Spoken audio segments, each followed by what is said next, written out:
Welcome back sa Pinoy Turo, kung saan matututo ka ng mabilis, malinaw at wala nang pasikot-sikot. So para sa topic natin for today, discuss lang natin ang difference between indefinite articles a and an. So bago tayo magpatuloy, please don't forget to subscribe sa ating channel, okay? Thank you very much and let's start. So, in general, basahin muna natin ang definition ng indefinite articles at ang main difference ng a and an. So, in English, the two indefinite articles are a, the words a, and an. Like other articles, indefinite articles are invariable. So, pag sinabi natin invariable, hindi nagbabago. Okay? You use one or the other depending on the first letter of the word following the article for pronunciation reasons. So we use a when the next word starts with a consonant or before words starting in u, letter u, or eu when they sound like the word you. Okay, then we use an when the next word starts with a vowel. So either from letters A, E, I, O, U, or with a mute letter H. So ano ibig sabihin nun? So sa madaling salita, ang pinaka-general rule natin, gagamitin natin ng A, alright, ang article A, if, okay, ang susunod na salita dito na sasabihin natin o gagamitin natin, ay nagsisimula sa consonant. So ano ba yung mga consonant? So lahat ng letters sa alphabet except A, E, I, O, and U. So yun yung B, C, D, F, G, so on and so. Okay, so remember lang na pwede natin isunod ang mga salita na nagsisimula sa U o EU kung ang salita, ang unang tunog ng salita ay kahawig ng tunog ng salitang U. Parang Europe or unicorn, yan. Parang ganon. And then ginagamit naman natin ang an kung ang mga salitang gagamitin natin na kasunod nito, okay, nagsisimula sa A, E, I, O, U. Tandaan na yung kanilang tunog o yung kanilang sound ang i-consider natin. So, kailangan ang vowel sounds. Kung ang tunog ng susunod na salita ng an ay nagsisimula sa vowel a, e, i, o, a, gamitin natin ng an. Or kung mute yung letter H. So, for example, like honest. Mostly, ang mga tao pinopronounce ang word na honest na parang mute ang letter H. Hindi maririnig like honest, right? Hindi ganun eh. So next. Okay. So sa paggamit ng indefinite articles, meron tayong 8 basic rules. Isa-isahin natin, pero madadali lang to. So the article A is used before singular countable nouns which begin with consonant sound. So una nating tatandaan na gagamitin natin ng A kung ang susunod na salita ay isang singular at countable noun na nagsisimula sa consonant sound. So, pag nating singular, ibig sabihin nun, isa lang. Countable, so, self-explanatory, pag sinabi natin countable, yung nabibilang. Alright, at kung ang susunod na salita ay consonant sounds. O, halimbawa, he is a teacher. O, nandito yung article A. Ano yung kasunod na salita? Teacher. Nagsisimula siya sa anong letter? T. Consonant sound ng T. Right? So, in that case, gagamitin natin A. Second sentence, she doesn't own a car. So, nandiyan yung article A. Ang sumunod na salita ay car. Alright, so nandiyan ang consonant letter C. Alright, na ang tunog ay parang sa K.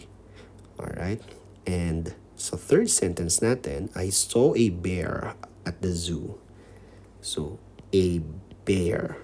Alright, so bear, nagsisimula siya sa letter B, which is a consonant letter na may consonant sound.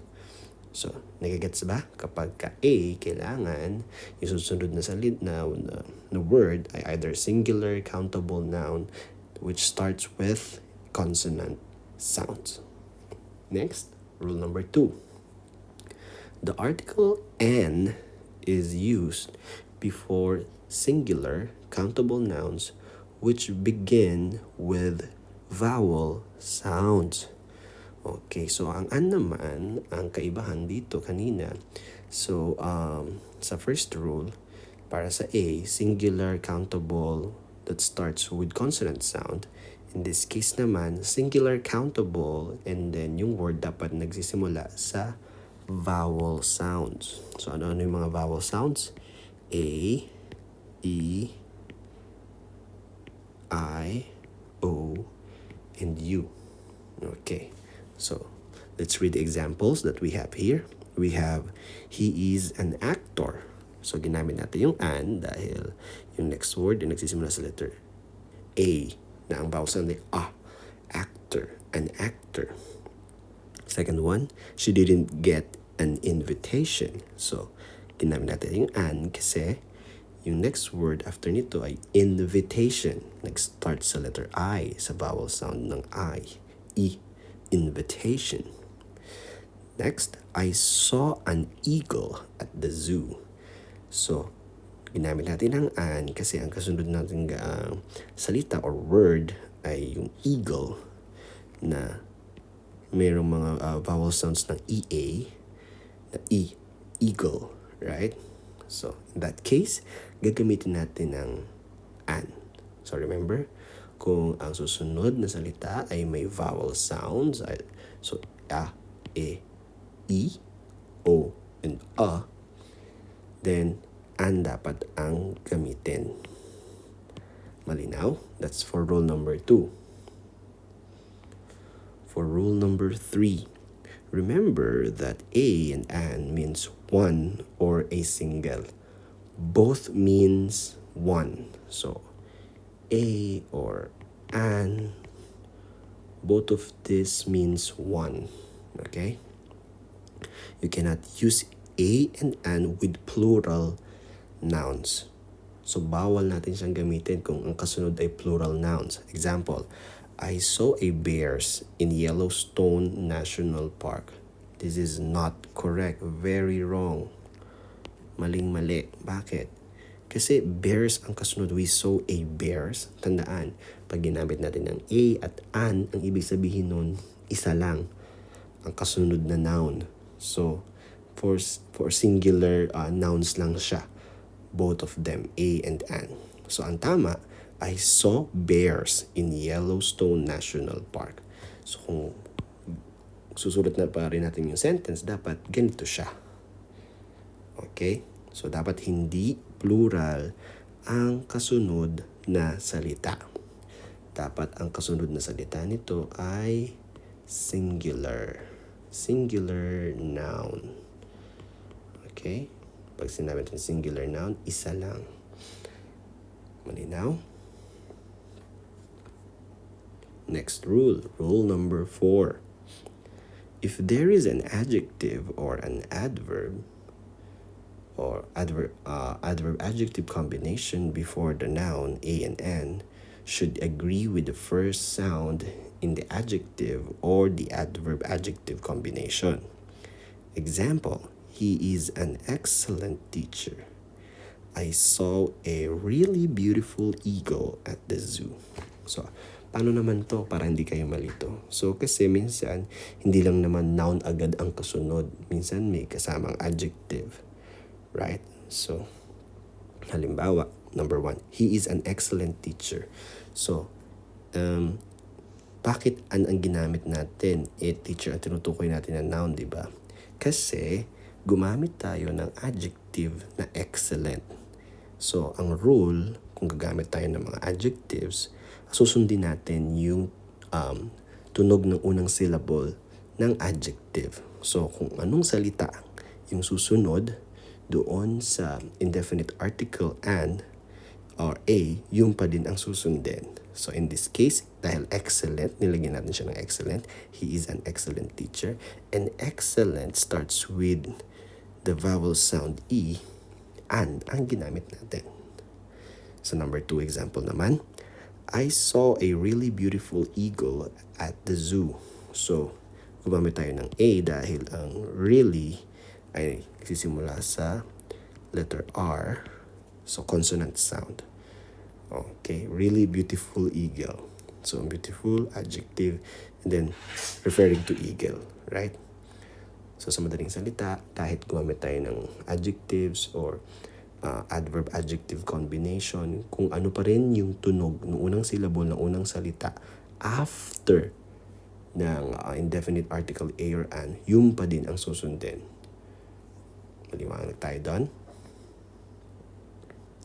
Rule number 5.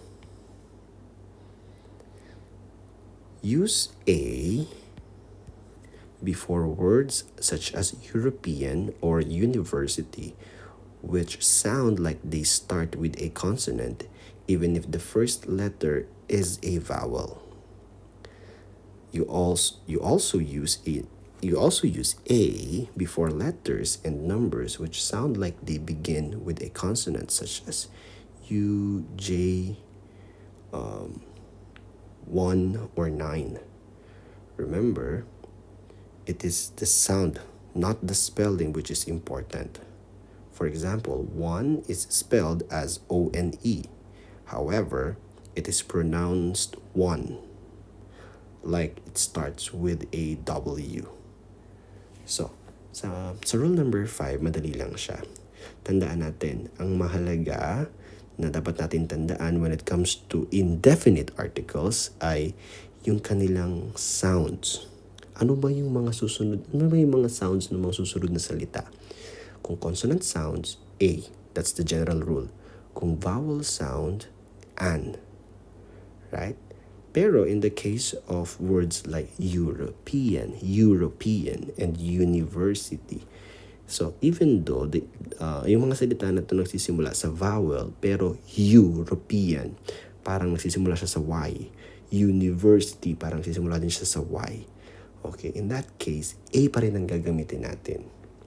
Unicorn din, right? Universe.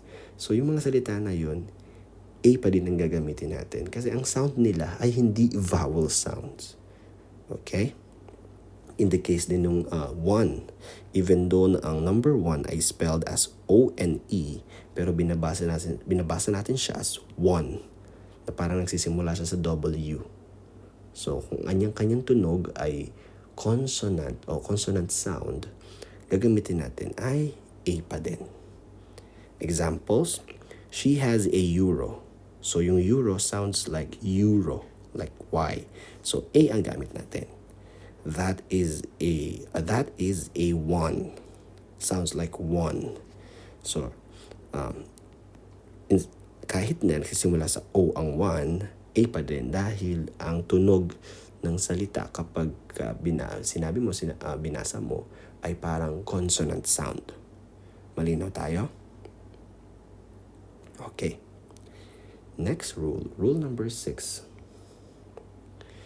For rule number 6, use an before words such as our, which sound like they start with a vowel, even the first letter is a consonant. Also use an before letters and numbers which sound like they begin with a vowel, such as F or 8. Remember, it is the sound, not the spelling, which is important. For example, F is pronounced F, like it starts with an E. Okay? So, ang gagamitin naman natin ay an if. Okay? Yung mga salita, even though nagsisimula sila sa consonant, pero ang kanilang sound ay vowel sound. Okay? An pa rin ang gagamitin natin. Alright, so say for examples, I only have an hour for lunch. So again, I only have an hour for lunch. So ginamit natin ay an dahil yung our ay binabasa ng parang walang letter H. Our, right? So, since ang sumunod na salita ay may vowel sound, an ang gagamitin natin. So, di ba parang binabasa natin siya as our.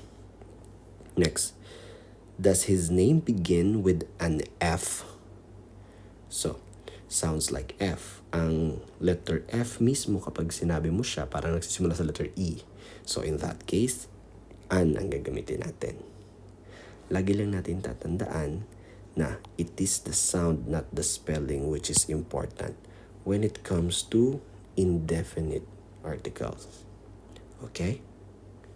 Now, for rule number 7. Some words such as herb or hospital are more complicated because they are pronounced differently in different English accents.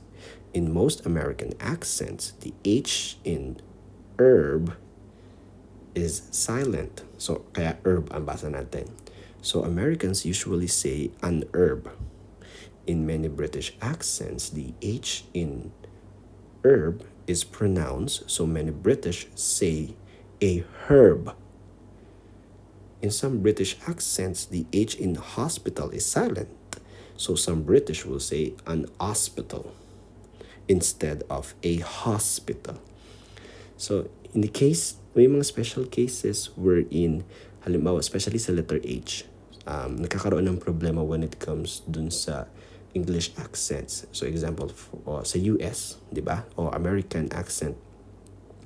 Sa salitang herb, ako kasi sa American ako na used, okay? So, ang herb ay binabasa natin siya na walang letter, parang walang letter H. So, herb instead of herb. So, in that case, dahil herb natin siya binabasa, gagamit natin an herb, right? Okay, maliwanag tayo doon. In the case naman ng British, dahil binabanggit nila a herb. So, may mga pagkakataon naman yung hospital, parang walang H, hospital. Alright, so an hospital or a hospital, acceptable siya. So, depende din sa accent. Malinaw? Next, rule number 8, last na to. In English, some nouns are considered uncountable. So, pag sinabi nating uncountable, sa Filipino, yung mga hindi nabibilang, di nabibilang. So, or mahirap bilangin. Okay? So, such as information, air, advice, salt, and fun. We do not use a or an with these uncountable nouns. So, kapag uncountable nouns or if we're dealing with uncountable nouns, so meron tayong video dyan ang difference ng countable and uncountable nouns. Anyways, so if we're dealing with countable and uncountable nouns, tandaan na hindi tayo gumagamit ng indefinite articles sa kanila. She gives a good advice. Mali. Dapat, she gives good advice. So, kasi ang advice, hindi mo siya mabibilang. Considered siya as something na hindi nabibilang. So, possible na isa lang or marami siya, marami ka. Okay, so, hindi mo siya dapat gagamitan ng a. So, dapat, she gives good advice. Okay? Malinaw tayo doon. Kapag uncountable nouns, hindi gagamitan ng indefinite articles. Let's try, sagutin natin to. Siguro pwede nyo i-pause yung video para masagutan nyo ito. Try nyo sagutan sa papel. And mamaya bibigay ko ang sagot sa activity ito. So, madali lang. A or an. Okay, you may now pause the video and then try to answer. So, I assume natapos yun ang i-pause at nasagutan nyo na. Now, let's try. Kung carrot, A or an? The answer is a carrot, correct? So, let's okay. How about alligator? Yes, tamang sagot ay an. How about van?